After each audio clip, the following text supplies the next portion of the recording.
Bueno, ya estábamos viendo lo que es la Gran Comisión y una de las cosas que Jesús manda a la iglesia es ir por todo el mundo y predicar el Evangelio a toda criatura y bautizar. Lo que es el bautismo también es parte del Evangelio.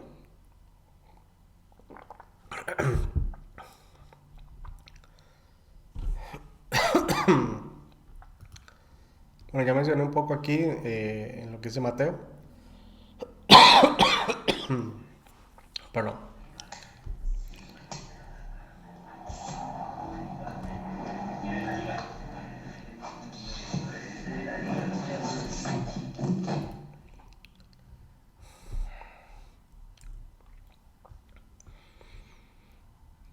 Pero vamos a ir a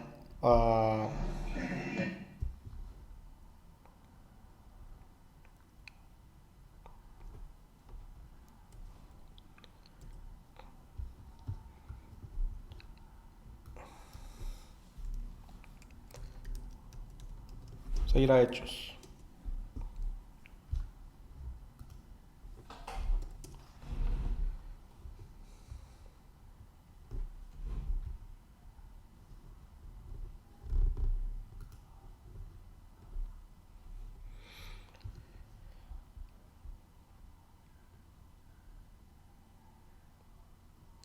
En Hechos capítulo 1 dice,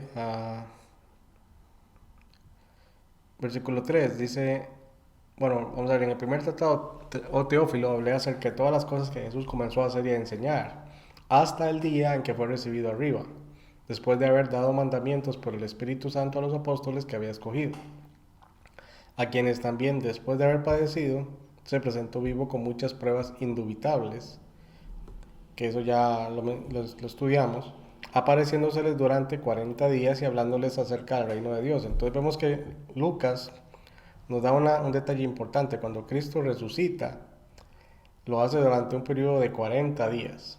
Es decir, Jesús está eh, subiendo y bajando del tercer cielo a la tierra y presentándosele a sus apóstoles y a sus discípulos durante un periodo de 40 días. Dice, y estando juntos les mandó que no se fueran de Jerusalén, sino que esperasen la promesa del Padre, la cual les dijo, oísteis de mí. Recordemos que Jesús prometió enviar al Espíritu Santo o el Paracleto. Él no puede partir hasta que, mejor dicho así, hasta que Él parta de la tierra puede enviar al Espíritu Santo. Porque mientras Él está en la tierra, Él es el Paracleto. Entonces, cuando Él parte de aquí de la tierra, deja su función de Paracleto aquí en la tierra para darle campo al Espíritu Santo en su función de Paracleto. Ahora, el Paracleto es el que está a favor del creyente, el que está para apoyarlo, el que está para ayudarle, el que está para interceder por él. Esa es la función del Espíritu Santo. Y bueno, la función básica, pero también otras funciones. Dice, y estando juntos les mandó que no se fueran de Jerusalén, sino que esperasen la promesa del Padre, la cual les dijo, oísteis de mí. Porque Juan ciertamente bautizó con agua, mas vosotros seréis bautizados con el Espíritu Santo dentro de no muchos días.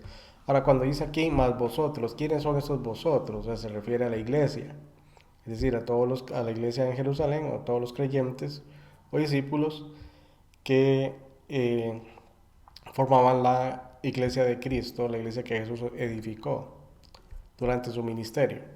Dice, mas vosotros seréis bautizados con el Espíritu Santo dentro de no muchos días.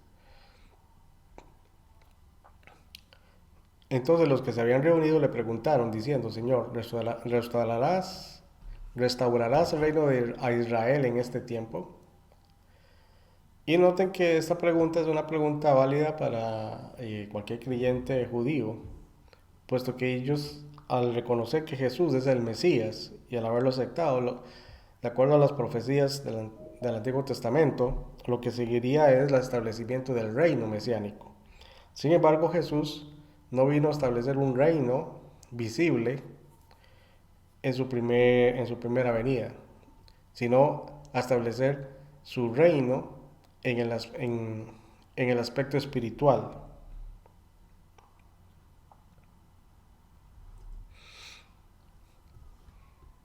Pero dice, restaurarás el reino de Israel en este tiempo.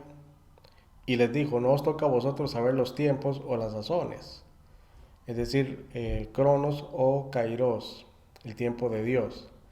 Los tiempos establecidos por Dios para ejecutar su plan de redención. Son prerrogativa de Dios. Así que Jesús no les indica ningún detalle sobre el programa de Dios, de lo que sigue. Pero es evidente que el cumplimiento de la semana 70 de Daniel todavía no va a venir. Porque la semana 69 de Daniel termina con, ya sea con la entrada triunfante de Cristo a Jerusalén o con la muerte de Cristo en la cruz. Y resulta que a partir de ese momento debería cumplirse lo que corresponde a la semana 70, pero todavía no se ha cumplido. Está por cumplirse. O sea que el tiempo presente, que corresponde a las sazones o el kairos de Dios, es algo que está por revelarse, no es algo que, que se vaya a cumplir inmediatamente en cuanto al reino mesiánico.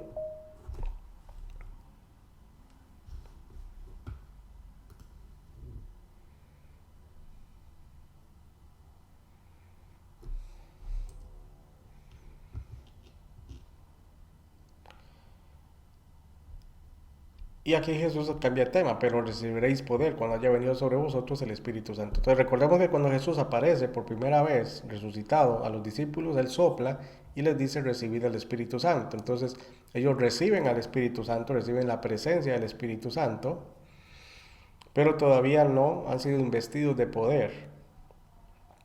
Es decir, el Espíritu Santo no va a manifestar el poder hasta que toda la iglesia esté reunida. Por eso aquí dice, que dice, pero recibiréis poder cuando haya venido sobre vosotros el Espíritu Santo y me seréis testigos de Jerusalén. Entonces vemos que aquí Jesús antes de la ascensión Él los está comisionando, que es lo que narra Mateo. Y me seréis testigos de Jerusalén, en toda Judea, en Samaria y hasta el último de la tierra. Y habiendo dicho estas cosas, viéndolo ellos, fue alzado y le recibió una nube que le ocultó de sus ojos. Entonces, eh, aquí vemos que Jesús comisiona antes de ascender. Ahora Él asciende porque Él va a ocupar su lugar ya a la diestra del Padre. Ya cumplió su misión aquí en la tierra. Entonces, ¿qué es lo que Jesús va a hacer? Va a estar en el trono a la diestra del Padre hasta que sus enemigos sean puestos por estrado de sus pies. Y eso será cuando venga su segunda venida.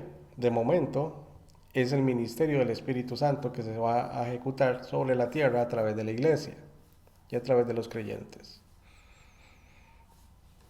Dice, estando ellos con los ojos puestos en el cielo, entre tanto que él se iba, y aquí se pusieron junto a ellos dos varones con vestiduras blancas, o sea, dos ángeles, los cuales también les dijeron, varones galileos, ¿por qué estáis mirando al cielo? Este mismo Jesús que ha sido tomado de vosotros al cielo, así vendrá como le habéis visto ir al cielo, o sea, de forma visible. Hay que entender acá que Jesús solo se está mostrando resucitado con su cuerpo glorificado solamente a la iglesia, solamente a los suyos. Jesús no se muestra al mundo. La ascensión de Cristo no fue mostrada al mundo en su primera venida, pero será mostrada al mundo en su segunda venida. La, la presencia visible de Cristo viniendo del cielo va a ser visible al mundo cuando Cristo venga en su segunda venida. En el arrebatamiento, solamente los creyentes resucitados y transformados van a ver a Jesús. El mundo no va a ver a Jesús en el arrebatamiento, porque el arrebatamiento es un evento totalmente aparte. Y tiene que ver con Cristo glorificado que viene a llevarse a la iglesia y llevarse a los suyos, a los que son creyentes en Cristo y a los que durmieron en Cristo de la presente edad. Porque todos los demás creyentes de las edades pasadas resucitan hasta que Cristo venga a su segunda venida.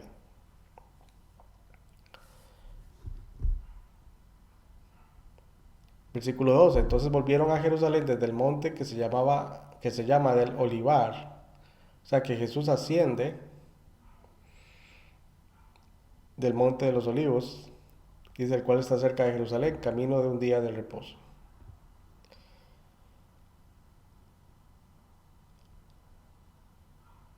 Ahora, recordemos que Jesús, en uno de los evangelios, vamos a ver, creo que es en Lucas, dice, y lo sacó fuera hasta Betania. Betania está cerca del Monte de los Olivos. Y alzando su mano los bendijo, dice, y aconteció que bendiciéndolos se separó de ellos y fue llevado arriba al cielo. Lucas nos da información aquí importante, que él lo sacó fuera hasta Betania, pero el Monte de los Olivos está cerca de Betania. Es que en Hechos dice que entonces volvieron a Jerusalén desde el monte que se llama del Olivar, o sea, el Monte de los Olivos, que está cerca de Jerusalén. De hecho, Betania está como al otro lado del Monte de los Olivos. Dice, y entrados subieron al aposento alto donde moraban Pedro y Jacobo, Juan, Andrés, Felipe, Tomás, Bartolomé, Mateo, Jacobo, hijo de Alfeo, Simón el Celote y Judas, hermano de Jacobo. Entonces aquí se dan los nombres de los 11 apóstoles porque Judas ya no está presente. Dice, todos estos perseveraban unánimes en oración y ruego con las mujeres y con María, la madre de Jesús, y con sus hermanos. O sea, ¿cuáles hermanos? Los otros hijos de José. ¿Qué pasó con José? No se sabe. La Biblia no nos da un registro sobre qué sucedió con José. Lo que se cree es que José falleció tempranamente y Jesús tuvo que asumir el rol de primogénito y mantener a la familia. Dice, en aquellos días, ¿cuáles días? Recordemos algo importante. Aquí Lucas dice que Jesús apareció a sus discípulos desde que resucitó hasta que ascendió 40 días. Dice, versículo 3, después de haber padecido se presentó vivo con muchas pruebas indubitables, apareciéndoseles durante 40 días y hablándoles acerca del reino de Dios. Entonces entendamos aquí, Jesús estuvo en la tumba 3 días, resucita y se aparece durante 40 días. Eso nos da 43 días. Pero Pentecostés es 50 días después de la Pascua. Entonces recordemos que Jesús es sepultado el primer día de la Pascua y que es el primer día de la fiesta de los panes sin levadura. Desde ahí se cuentan 50 días. O sea, 3 más 40, 43. O sea que quedan 7 días para que llegue Pentecostés. Entonces aquí, cuando dice en aquellos días, o sea, se refiere a esa semana que faltaba para que llegara Pentecostés, Pedro se levantó en medio de los hermanos y los reunidos eran como 120 en número. En ese momento eran 120 en número, pero se sabe que son más. A lo menos 500 miembros eran lo que componían la iglesia en Jerusalén.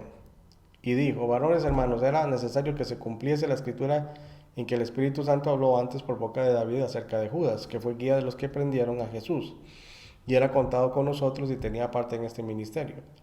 Este pues, con el salario de su iniquidad, adquirió un campo y cayendo de cabeza se reventó por la mitad, y todas sus entrañas se derramaron. Entonces aquí es el testimonio de Pedro sobre la muerte de Judas. Dice, y fue notorio a todos los habitantes de Jerusalén, de tal manera que aquel campo se llama en su propia lengua Aceldama, que quiere decir campo de sangre. Porque está escrito en el libro de los Salmos, sea hecha desierta su habitación, y no haya quien more en ella, y tome otro su oficio. Entonces aquí vemos a Pedro asumiendo un rol que nadie le dijo que lo tenía que hacer, y es nombrar otro apóstol. Este es el único caso en la Biblia en donde encontramos la elección de un apóstol. Eso no significa que la iglesia está autorizada a nombrar apóstoles. Esto es un caso único, es un caso particular. Recordemos que el libro de Hechos no es un libro de doctrina, es un libro de historia, es un libro que narra hechos. Contiene doctrina, pero no es un libro de doctrina. Dice Pedro, dice, es necesario pues que de estos hombres que han estado juntos con nosotros todo el tiempo que el Señor Jesús entraba y salía entre nosotros, comenzando desde el bautismo de Juan hasta el día en que de entre nosotros fue recibido arriba, uno se ha hecho testigo con nosotros de su resurrección. Entonces, básicamente uno de los requisitos es haber sido testigo de la resurrección de Cristo, o sea, para ser apóstol. Aquí Pedro comete un error y es que los apóstoles no pueden nombrar apóstoles, ni tampoco la iglesia, pero él está asumiendo ese rol. Dice, y señalaron a dos, a José llamado Barsabás, que tenía por sobrenombre Justo, y a Matías. Y orando dijeron, tú Señor que conoces los corazones de todos, muestra cuál de estos dos has escogido, para que tome la parte de este ministerio y apostolado, de que cayó Judas por transgresión para irse a su propio lugar. Y les echaron suertes y la suerte cayó sobre Matías y fue contado con los 11 apóstoles. Ahora noten acá que fue contado con los 11 apóstoles por aprobación de la iglesia, no porque Dios necesariamente lo haya aprobado. Porque cuando vemos más adelante en el libro de Hechos, el apóstol que a quien Cristo se le aparece y lo comisiona como apóstol es a Saulo de Tarso, que más tarde se va a llamar Pablo de Tarso, o simplemente Pablo.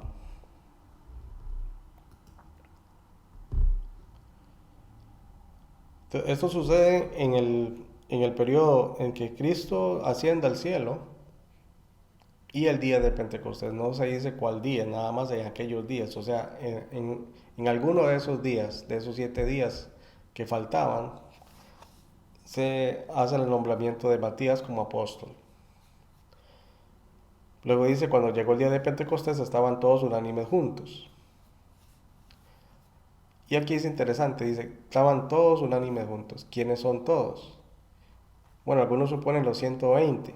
Sin embargo, eh, solo 120 habían reunidos. Y dice como 120, no 120 exactos. Pablo en 1 Corintios dice que Jesús apareció a más de 500 hermanos a la vez, o sea, más de 500.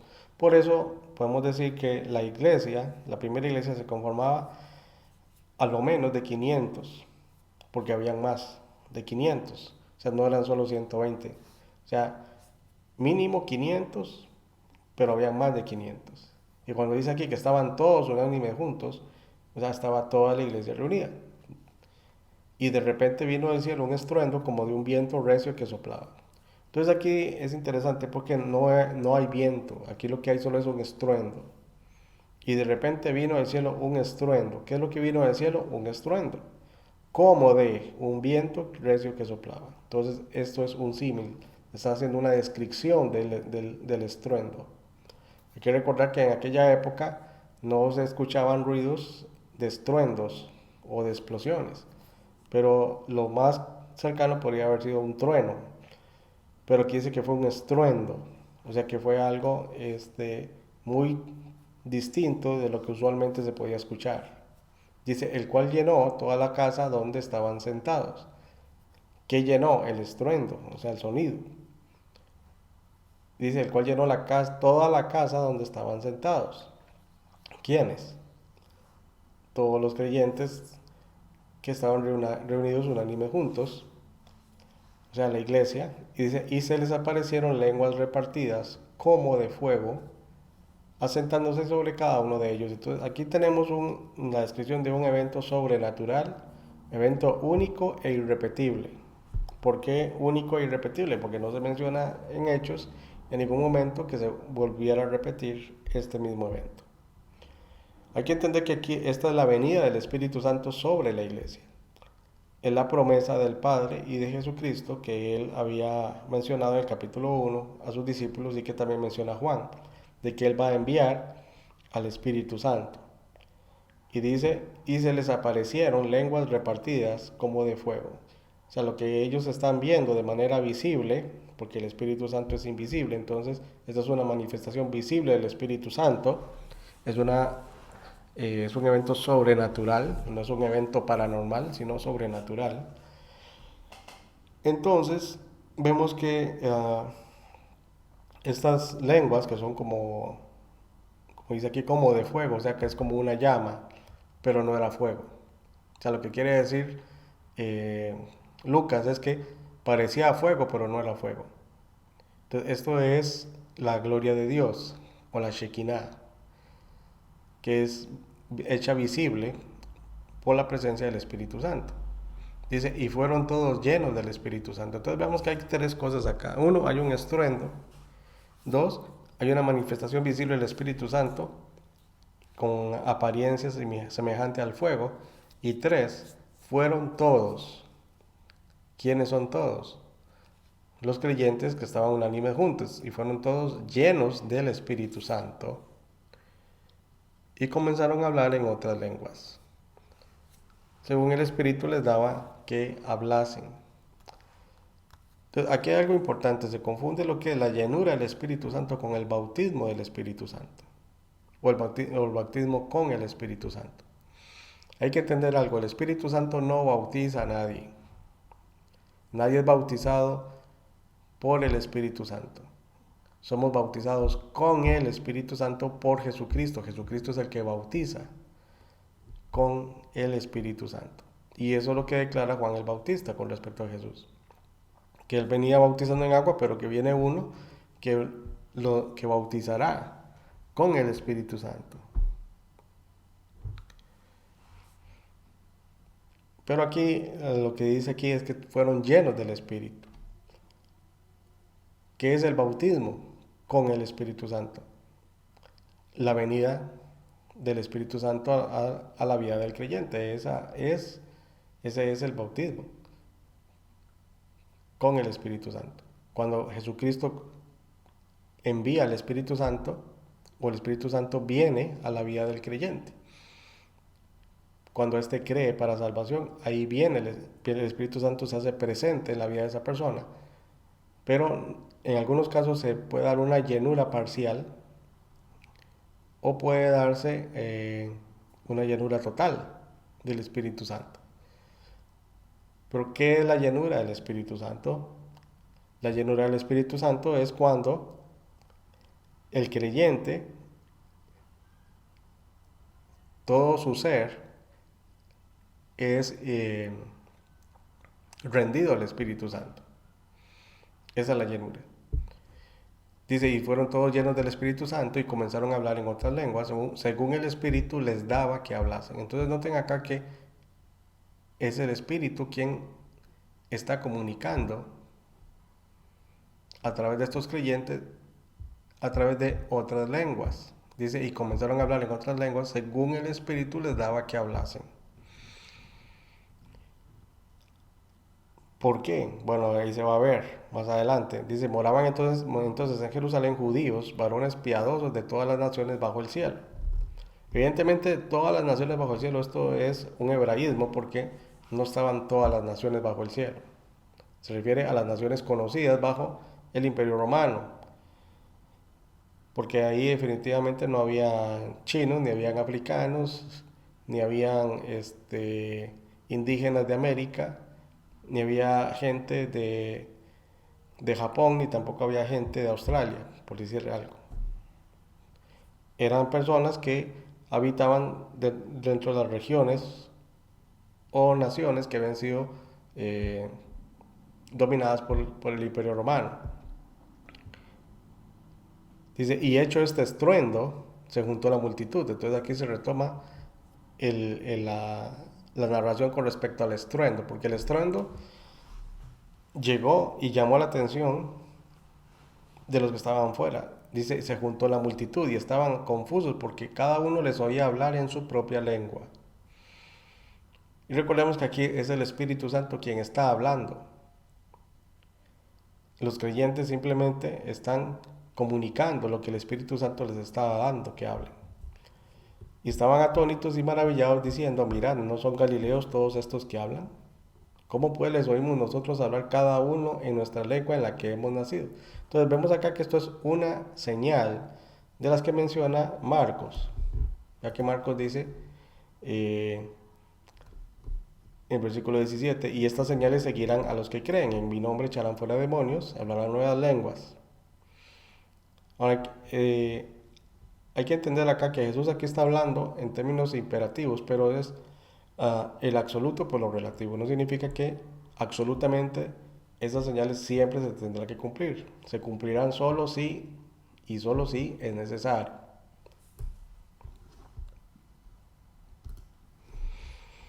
Y este es un caso de esos. Aquí era necesario. ¿Por qué? Porque había gentes, judíos, que hablaban en los idiomas en los que nacieron.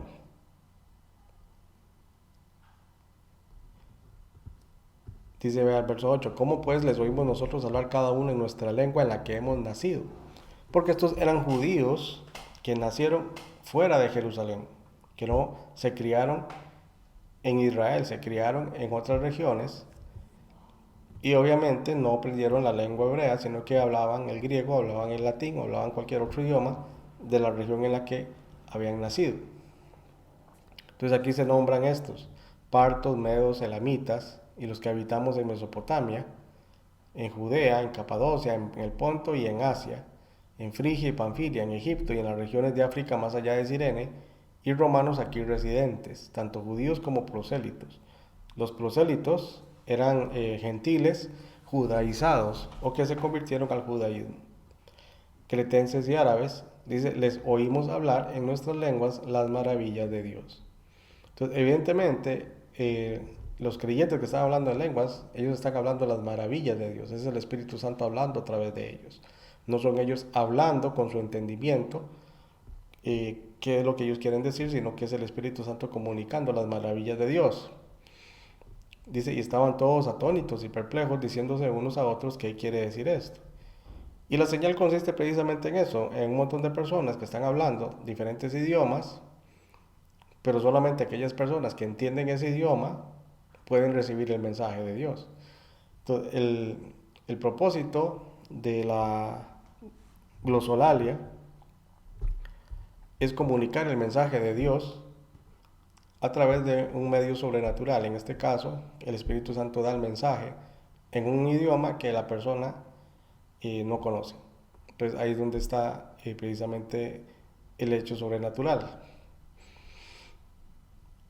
Y como ya les dije, este es un evento único e irrepetible porque no se volvió a dar. Es decir, con todas las señales o detalles que se dieron aquí descritas.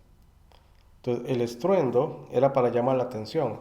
Las lenguas repartidas sobre cada creyente que eran como de fuego, esa es una señal para la iglesia, esta primera iglesia, porque nadie de los que estaban afuera vieron esas llamas como de fuego. Solamente los creyentes las vieron.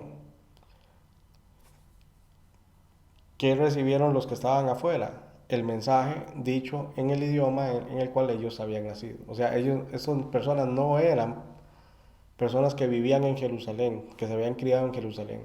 Recordemos que son los habitantes de Jerusalén los que pidieron la muerte de Jesucristo. No fueron los judíos que vivían fuera de Jerusalén, los que vinieron a Jerusalén. Ellos no pidieron la muerte de Jesús. Ellos eran seguidores de Jesús, algunos creyentes, otros no. Pero los habitantes de Jerusalén, ellos menospreciaron a Jesús y pidieron la muerte de Jesús. Dice, más otros burlándose decían, están llenos de mosto. Ahora, estos otros, al parecer, podrían haber sido personas propias de Jerusalén que empiezan a burlarse. Dice, están llenos de mosto, o sea, que están borrachos. Y eso es interesante porque la fiesta de Pentecostés, las fiestas judías, el judío se pegaba a su buena fiesta, se emborrachaba con vino, entonces por eso dice están llenos de mosto, es decir, el jugo de uva fermentado. Entonces Pedro, poniéndose en pie con los 11, alzó la voz y les habló diciendo, varones judíos y todos los que habitáis en Jerusalén, esto os sea notorio, oíd mis palabras. Entonces aquí vemos que aquí ya no se mencionan las lenguas, aquí es Pedro hablando, o sea que aquí ya dejan de hablar en lenguas y es Pedro quien está hablando. Entonces Pedro, poniéndose en pie con los 11, alzó la voz y les habló diciendo, varones judíos y todos los que habitáis en Jerusalén, esto os sea notorio y oíd mis palabras. Entonces aquí vemos a Pedro ejercitando la autoridad que Cristo le dio de utilizar las llaves del reino de los cielos para abrir el reino de los cielos a los oyentes. Porque estos no están ebrios como vosotros suponéis, puesto que es la hora tercera del día, es decir, son las 9 de la mañana. Mas esto es lo dicho por el profeta Joel. Entonces aquí vemos a Pedro que está hablando con poder y con autoridad. Entonces aquí hay un cambio radical. Entonces aquí vemos al Espíritu Santo actuando con poder. Entonces, ¿en qué radica el poder del Espíritu Santo? Cuando dice Jesús, pero recibiréis poder. Y es precisamente el poder que capacita para comunicar las verdades de Dios. Y es un poder que se manifiesta en la personalidad de la persona. Entonces vemos que aquí Pedro, que antes era una persona que se temorizó y que estaba llena de vergüenza, ahora vemos a un Pedro que está lleno de poder, lleno de autoridad, lleno de confianza. Dice, mas esto lo dicho por el profeta Joel, y en los postreros días, dice Dios, derramaré de mi espíritu sobre toda carne. Y vuestros hijos y vuestras hijas profetizarán, vuestros jóvenes verán visiones, y vuestros ancianos soñarán sueños. Y de cierto sobre mis siervos y sobre mis siervas, en aquellos días derramaré de mi espíritu y profetizarán. Esta es una profecía de doble cumplimiento, porque en Pentecostés, que está escribiéndose acá, se dio un cumplimiento parcial de esta profecía. Pero esta profecía está para que se cumpla en el milenio, en la segunda venida de Cristo. Y dice, y daré prodigios arriba en el cielo y señales abajo en la tierra, sangre y fuego y vapor de humo. El sol se convertirá en tinieblas y la luna en sangre antes que venga el día del Señor, grande y manifiesto. Entonces vea que estos versículos están describiendo lo que sucederá previo a la segunda venida de Cristo. Dice, y todo aquel que invocar el nombre del Señor será salvo. Entonces dice, varones israelitas, oíd estas palabras, Jesús Nazareno, varón aprobado por Dios entre vosotros con las maravillas, prodigios y señales que Dios hizo entre vosotros por medio de él, como vosotros mismos sabéis. Entonces aquí vemos que en el versículo 22, Pedro declara algo importante, que Jesús fue aprobado por Dios. ¿Cómo? Mediante las maravillas, prodigios y señales que Dios hizo por medio de él. Lo cual es verdad porque Jesús no hizo sus prodigios, maravillas y señales de su poder, sino por el poder del Espíritu Santo. Es Dios actuando a través de Cristo. Dice, a este, entregado por el determinado consejo y anticipado conocimiento de Dios, prendisteis y matasteis por manos de inicuos, crucificándole. Dice, al cual Dios levantó, suelto los dolores de la muerte, por cuanto era imposible que fuese retenido por ella. Entonces vemos que aquí Pedro está haciendo una presentación de Cristo, está presentando el Evangelio, está diciendo quién es Jesucristo. Jesucristo es un varón aprobado por Dios, que fue muerto, pero que Dios lo levantó de la muerte. Dice, porque David dice de él, veía al Señor siempre delante de mí, porque está a mi diestra, no seré conmovido. Por lo cual mi corazón se alegró y se gozó mi lengua, y aún mi carne descansará en esperanza, porque no dejarás mi alma en el Hades o en el Seol, ni permitirás que tu santo vea corrupción. Me hiciste conocer los caminos de la vida, me llenarás de gozo con tu presencia. Entonces aquí verso 29 Pedro retoma. Varones hermanos, no se os puede decir libremente del patriarca David que murió y fue sepultado, y su sepulcro está con nosotros hasta el día de hoy. Es decir, hasta el momento en que se están dando estos eventos. Dice, pero siendo profeta y sabiendo que con juramento de Dios le había jurado que de su descendencia, en cuanto a la carne, levantaría al Cristo para que se sentase en su trono, viéndolo antes, habló de la resurrección de Cristo, que su alma no fue dejada en el Hades, ni su carne vio corrupción. Profecía que se cumplió con Jesucristo. A este Jesús resucitó Dios, de lo cual todos nosotros somos testigos. Entonces vea que Pedro está haciendo un énfasis muy marcado en la resurrección de Cristo. No solamente está haciendo énfasis de que, y está demostrando a los judíos que Jesucristo es el Mesías, que fue aprobado por Dios, sino también que fue resucitado por Dios. Dice, a este Jesús resucitó Dios, de lo cual todos nosotros somos testigos. Así que, exaltado por la diestra de Dios, o sea, por el poder de Dios, y habiendo recibido del Padre la promesa del Espíritu Santo, o sea, el descenso del Espíritu Santo sobre la iglesia, ha derramado esto que vosotros veis y oís. Es decir, la señal de hablar en lenguas. Porque David no subió a los cielos, pero él mismo dice, dije al Señor a mi Señor, siéntate a mi diestra, hasta que ponga a tus enemigos por estrado de tus pies. Sepa pues ciertísimamente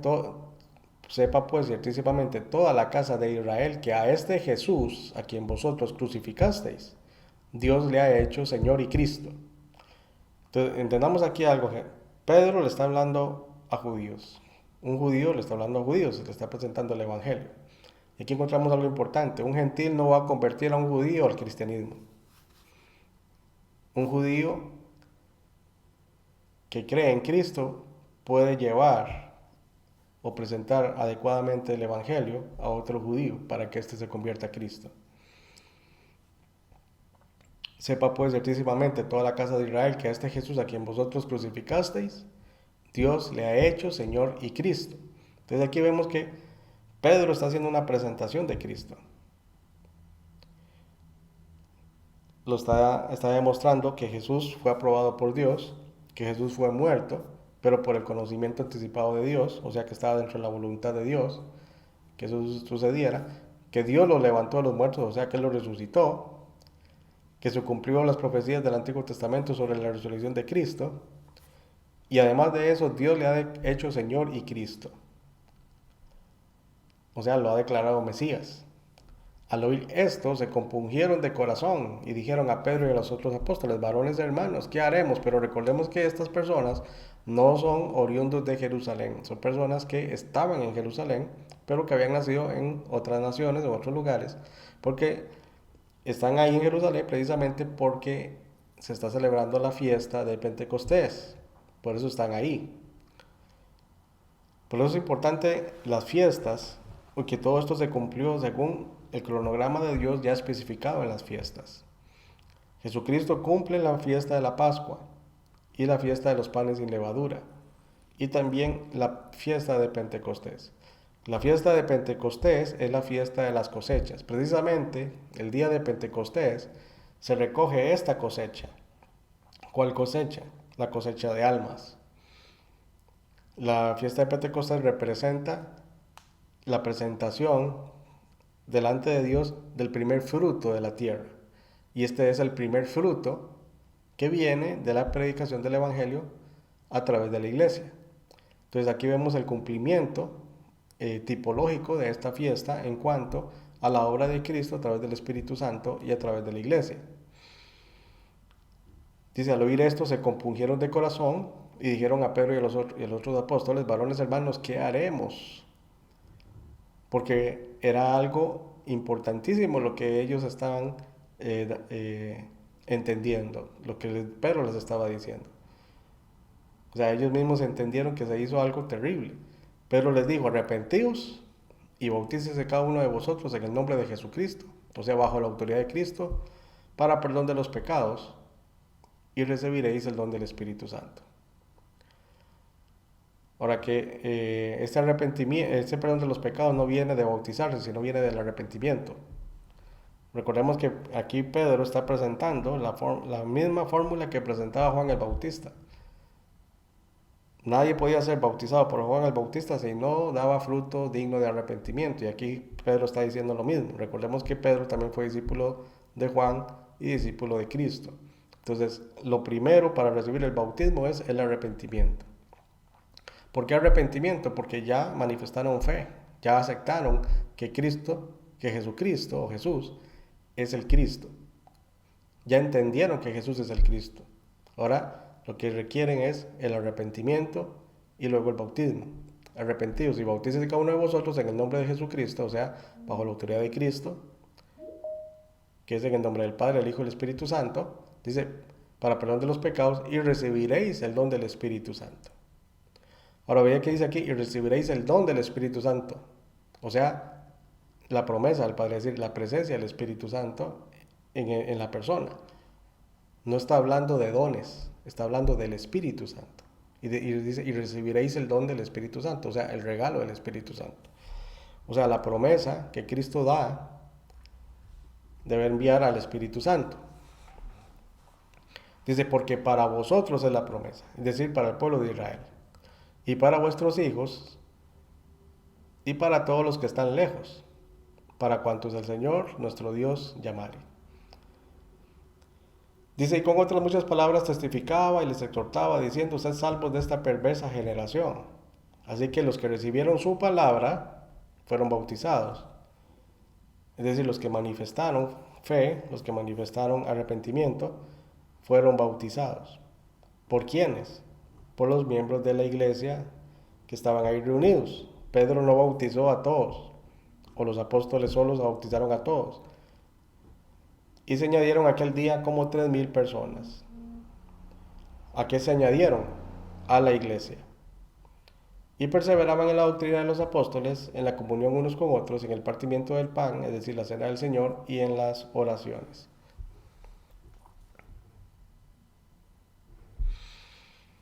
Entonces, ¿qué hacía la primera iglesia? Además de presentarle el Evangelio. Dice, perseveraban en la doctrina de los apóstoles, en la enseñanza de los apóstoles, es decir, en lo que Jesús les dijo, enseñándoles a que guarden todas las cosas que os he mandado. Es decir, los apóstoles los estaban adoctrinando, los estaban discipulando. Tenían comunión unos con otros, participaban de la cena del Señor y también en las oraciones. Entonces, básicamente, esas 4 cosas debe enfocarse la iglesia. Perseverar en la doctrina, tener comunión unos con otros, participar en la cena del Señor y participar en las oraciones. Verso 43 dice, y sobrevino temor a toda persona en Jerusalén, y muchas maravillas y señales eran hechas por los apóstoles. Todos los que habían creído estaban juntos y tenían en común todas las cosas. Y vendían sus propiedades y sus bienes y los repartían a todos según la necesidad de cada uno.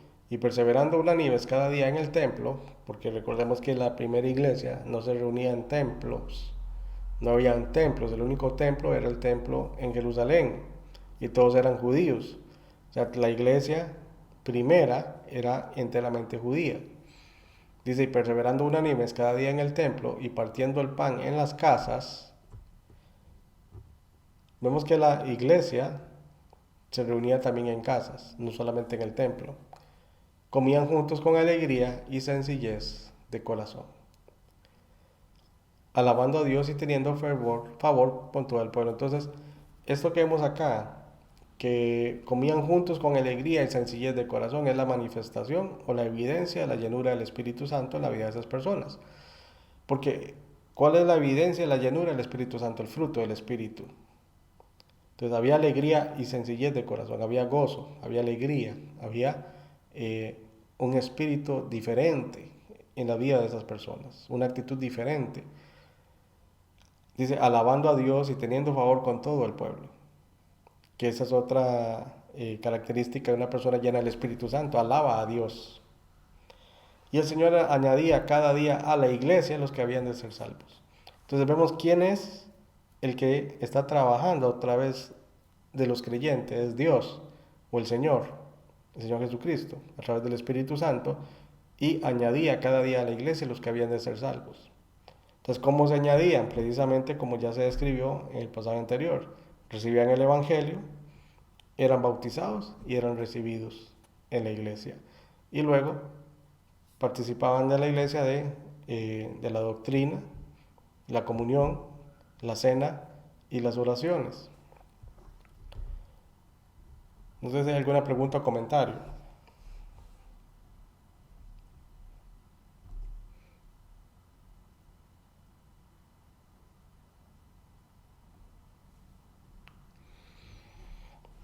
Ok.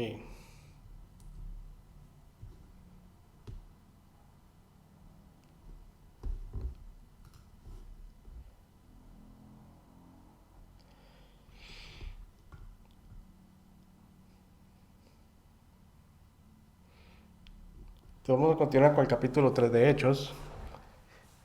Dice, esto ya es otra situación aparte. Dice, Pedro y Juan subían juntos al templo a la hora novena, la de la oración, es decir, las 3 de la tarde. Y era traído un hombre cojo de nacimiento, a quien ponían cada día a la puerta del templo, que se llama la Hermosa.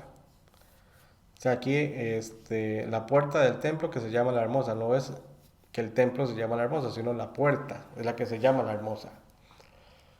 para que pidiesen limosna de los que entraban en el templo.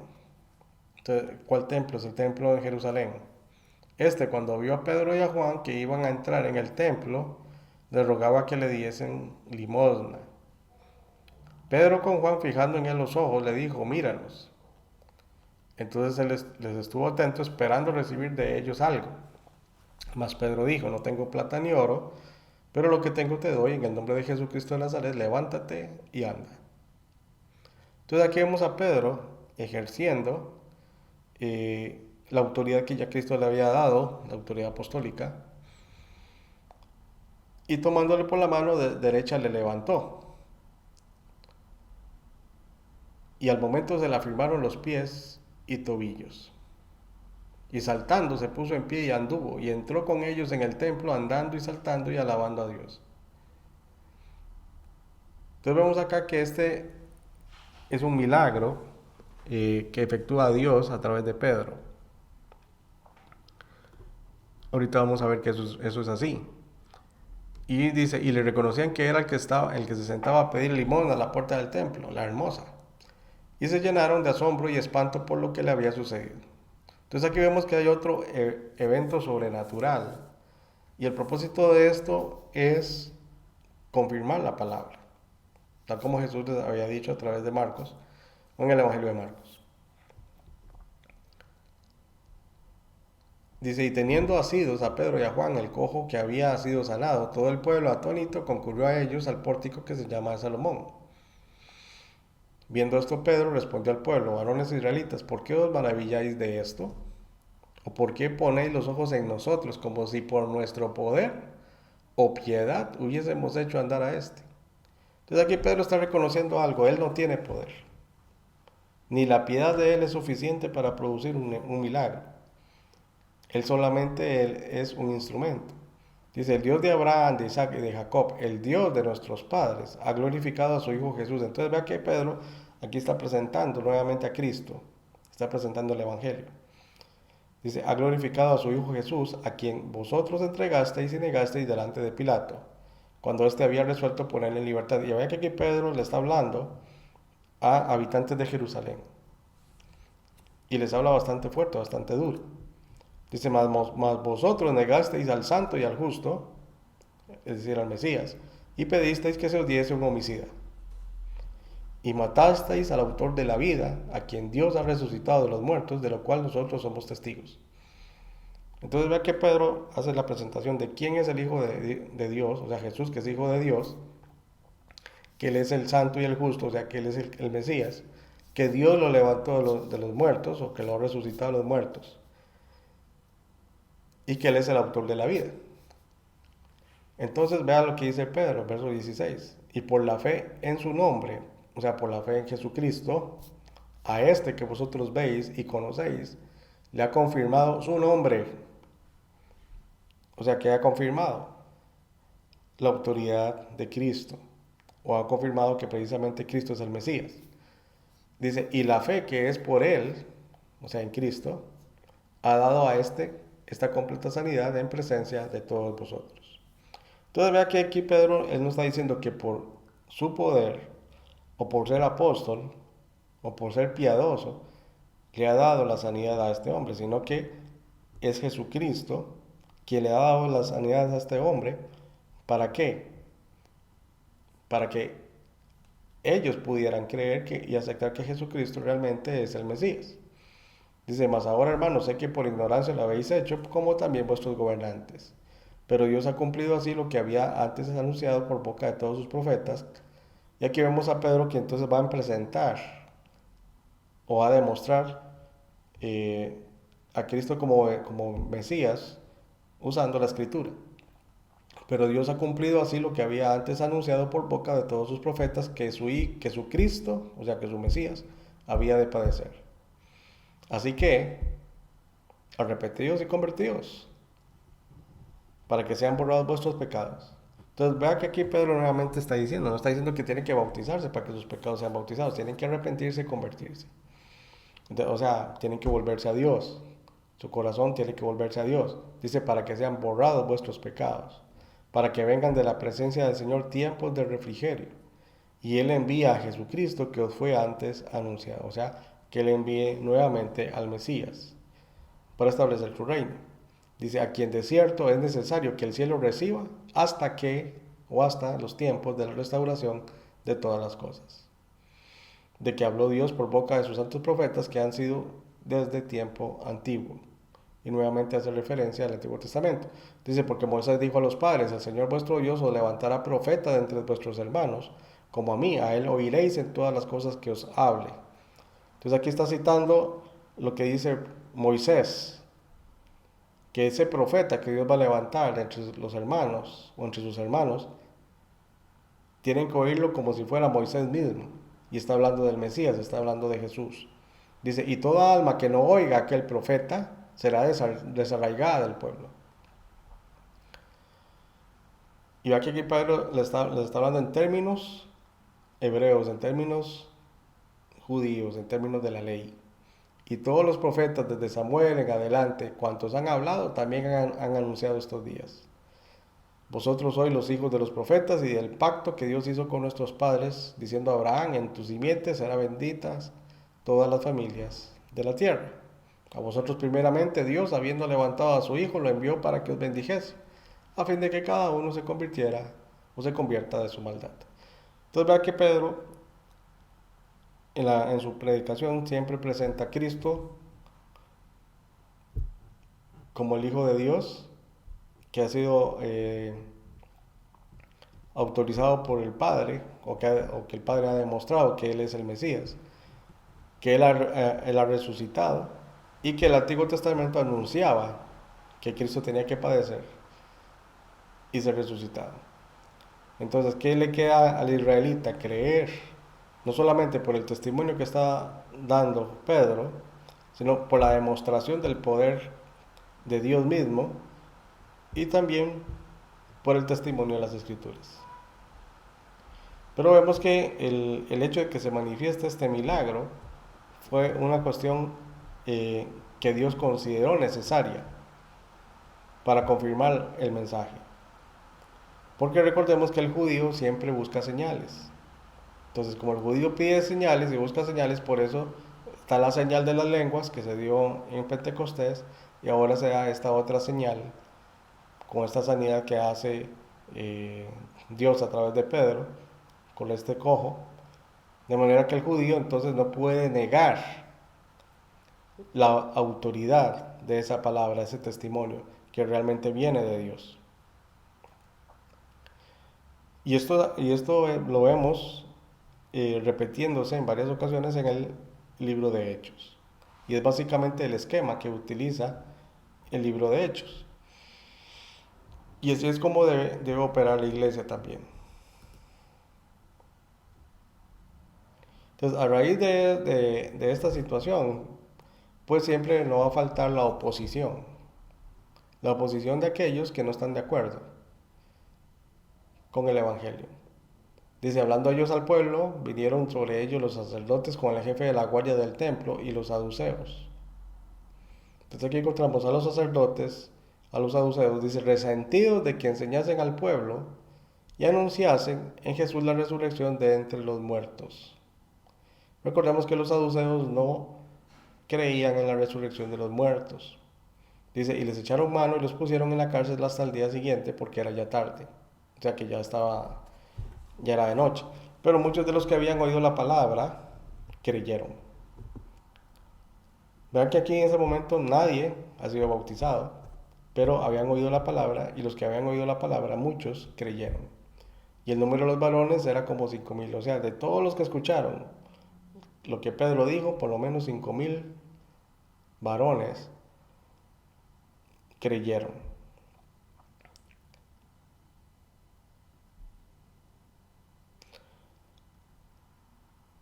Bueno, que puede referirse más a la cantidad de gente que había que los que creyeron. Aconteció al día siguiente que se reunieron en Jerusalén los gobernantes, los ancianos y los escribas, y el sumo sacerdote Anás y Caifás y Juan y Alejandro, y todos los que eran de la familia de los sumos sacerdotes. Y poniéndoles en medio les preguntaron, ¿con qué potestad o en qué nombre habéis hecho vosotros esto? Y esta pregunta es importante, porque el judío busca señales. Entonces, una de las preguntas básicas es, ¿quién les dio la autoridad? ¿Con qué autoridad haces estas cosas? Entonces, ¿por qué eso es importante? Porque si la autoridad viene de Dios, ellos no pueden negar esa autoridad. Pero si la autoridad no viene de Dios, ellos pueden entonces actuar según la ley. Dice, ¿con qué potestad o en qué nombre habéis hecho vosotros esto?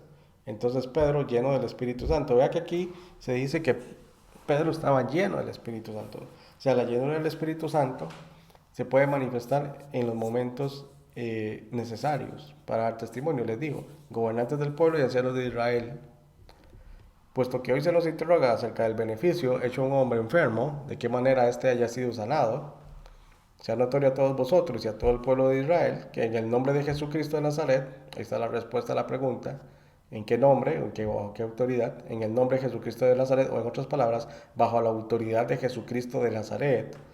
Dice, a quien vosotros crucificasteis y a quien Dios resucitó de los muertos, por él este hombre está en vuestra presencia sano.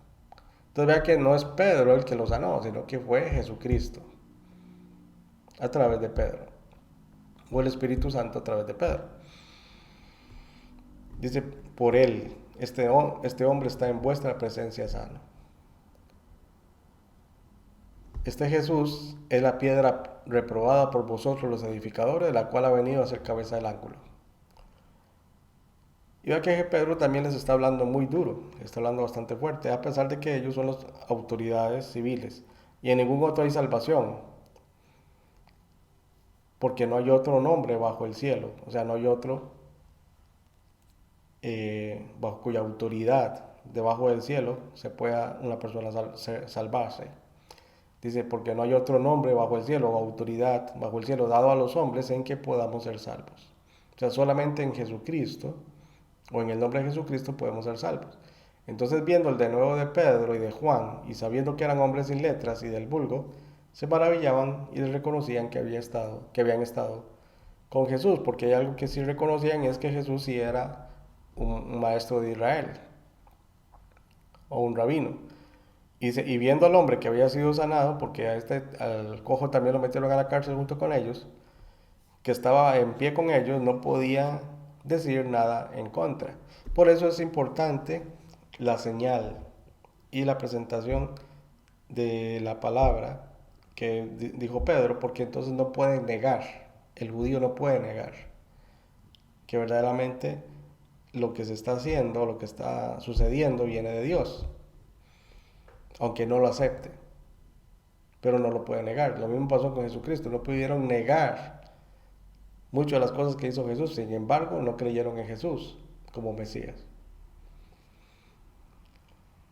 Entonces les ordenaron que salieran del concilio y conferenciaban entre sí, diciendo, ¿qué haremos con estos hombres? Porque de cierto, señal manifiesta ha sido hecha por ellos, notoria a todos los que moran en Jerusalén, y no lo podemos negar.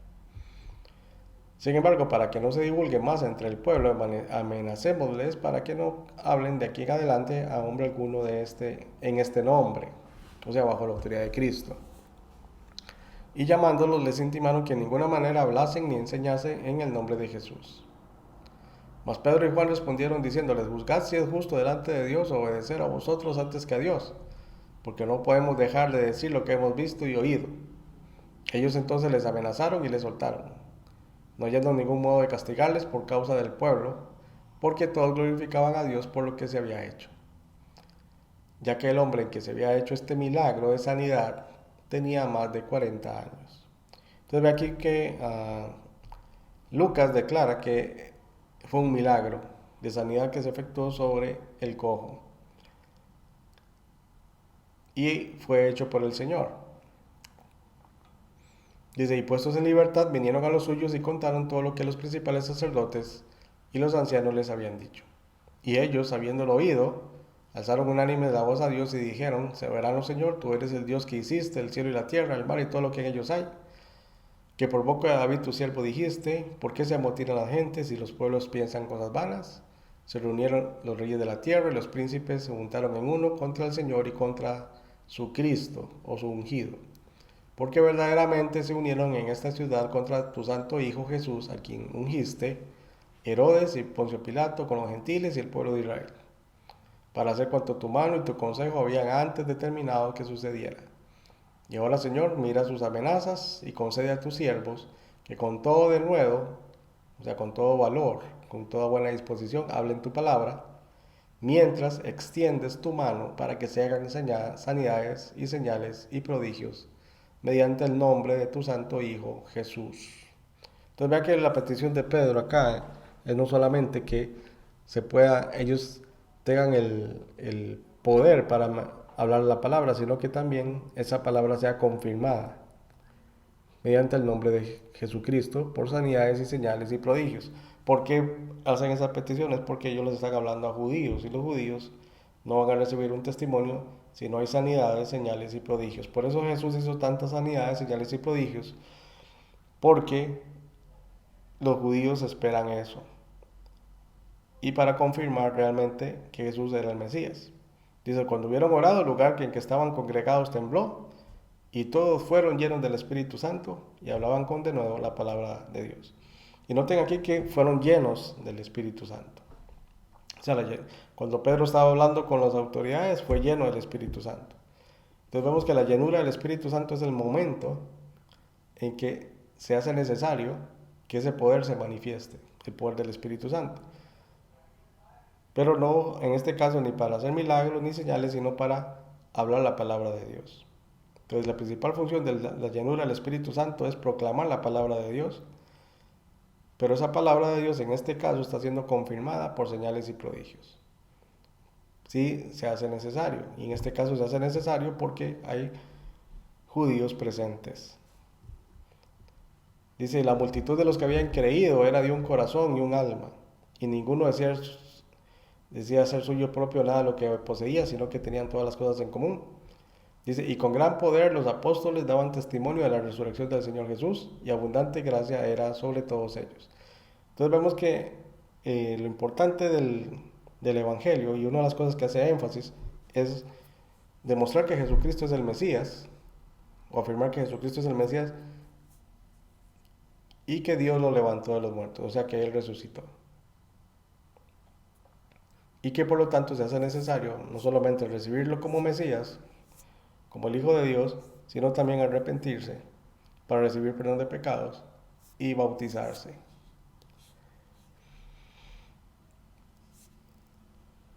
Dice, y con gran poder los apóstoles daban testimonio de la resurrección del Señor, y abundante gracia era sobre todos ellos. O sea, abundante gracia significa que había favor, o sea que Dios estaba respaldando el ministerio de ellos con bastante gracia.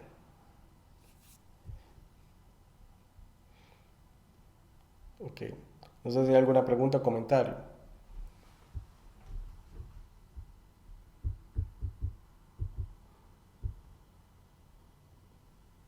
Ok, si no hay ninguna pregunta o comentario, vamos a parar acá. Y vamos a Hermano continuar. Sí, Oscar, señor. una pregunta. Ajá. ¿Me escucha bien? ¿Sí lo Sí. escucho? En el capítulo 2, viendo al estruendo que cayó sobre, o que se oyó en la casa o el aposento alto donde estaban los hermanos, partiendo del hecho de que el bautismo es sepultura, podemos decir que ellos se quedaron sepultados, porque dice el versículo ahí en el capítulo 2 que ellos estaban en la casa y que el estruendo llenó la casa. Entonces Ajá. ellos quedaron sepultados. Se puede decir que ese es el bautismo de la iglesia. ¿Es correcto? Sí, recuerden que esto es sobre la iglesia en Jerusalén, ¿verdad? Entonces aquí ellos están siendo bautizados, porque Jesús dijo precisamente que iban a ser bautizados con el Espíritu Santo en el capítulo 1. Dice el capítulo 1, versículo 5, porque Juan ciertamente bautizó con agua, más vosotros seréis bautizados con el Espíritu Santo dentro de no muchos días. La palabra bautismo o ser bautizado significa ser puesto dentro de algo. En el caso del bautismo de Juan era en agua, entonces la persona era puesta dentro del agua. sepultada en agua, en cierta manera. Y aquí, con el Espíritu Santo, la iglesia está siendo envuelta literalmente en la presencia del Espíritu Santo. O sea, literalmente están siendo bautizados con el Espíritu Santo. Así que es correcto su observación. Ok, gracias. Un gusto. No sé si alguien más tiene alguna